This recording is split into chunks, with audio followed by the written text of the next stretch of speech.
That's nothing. Wait until you see the sequel. The Beach House in the Bronx.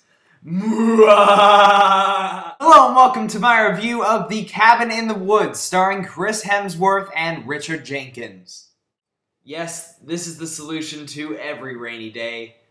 Hide in the cabin in the woods, because that'll be safe, right? Alright, so the aforementioned Cabin in the Woods centers on a group of teenagers who go to this titular cabin in the woods, and with it, to not spoil this movie, all I can really say is some messed up stuff happens. Yeah, that's all you're getting, so deal with it. This movie comes to us from two distinct individuals. Joss Whedon of the soon-to-be Avengers fame. Yes! And Drew Goddard, who wrote Cloverfield. No. So naturally, this could have gone either way. And I'm happy to report that Cabin in the Woods is exactly in the middle. Cabin in the Woods is a blood-soaked, satirical look at deconstructing the horror movie genre, taking the backbone of the tropes of every horror movie ever made and turning them on their head entirely. And in that facet, the movie does succeed. However, it's not as great as people lead you to believe.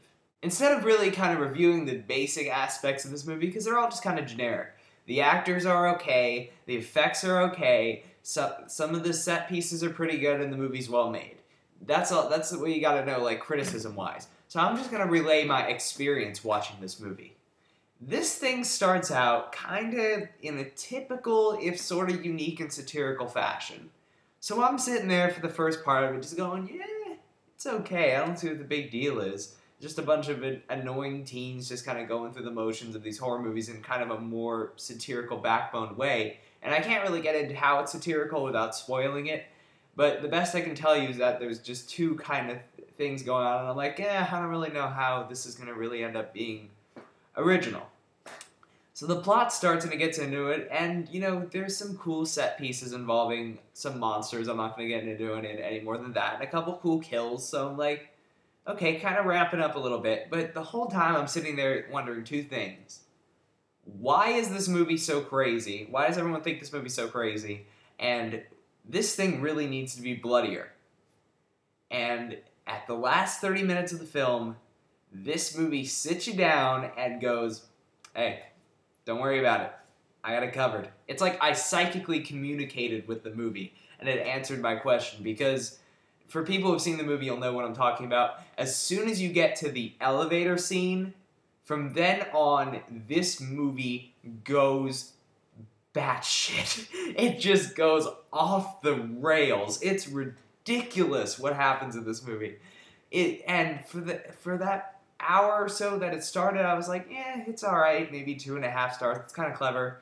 That last 30 minutes, holy crap, this thing becomes so exciting, so cool, so funny, and the best part is I can't tell you what happens in it because that would be a spoiler, and then you'd all be like, no, he's spoiling it.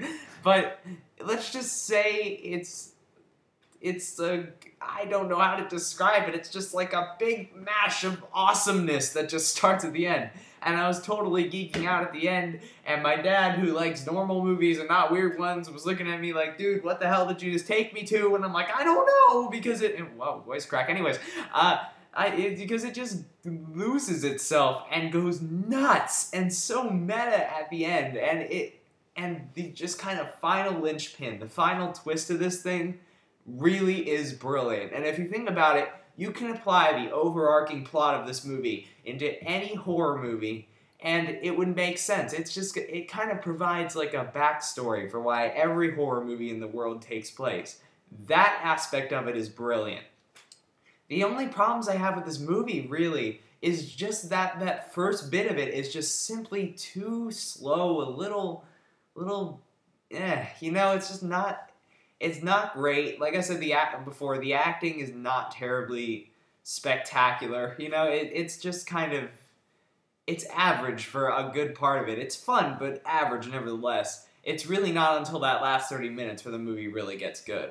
Also, as funny and satirical and meta as this movie can be sometimes, I wish that they had just made it a little bit scarier. because honestly, I didn't find this movie to be very scary, and I know they weren't going for a straight horror film, but I wished that those elements were a little more present so I could have gotten a little more sucked into the beginning of the film.